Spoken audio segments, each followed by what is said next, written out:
How to change logo color in Canva. In this video, I'll show you guys how you can easily do that. First thing you have to do is head over to canva.com and make sure to log into your account. Now what I'm going to do is create a new design. Click on create. So I'm going to create a new landscape portrait. So on this landscape blank canvas, I'm going to import my logo. So go to the uploads tab, click on upload file, and now I'm just going to go ahead and upload this image.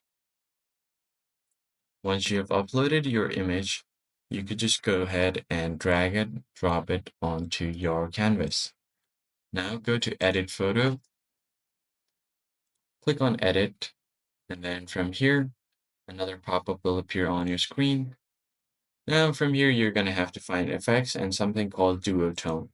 Click on Duotone, and then you will be able to change colors for this. So let's say if I want it like this, something called blush, you could change the highlights of it, choose the color.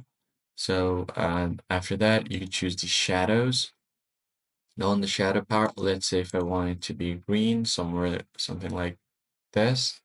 I'm just going to select this and then click on OK. Now you can just export it as a PNG. Click on download, click on PNG, and you should be good to go. That's pretty much it, guys. I hope this tutorial was helpful to you, and I'll see you on the next one. Thanks for watching.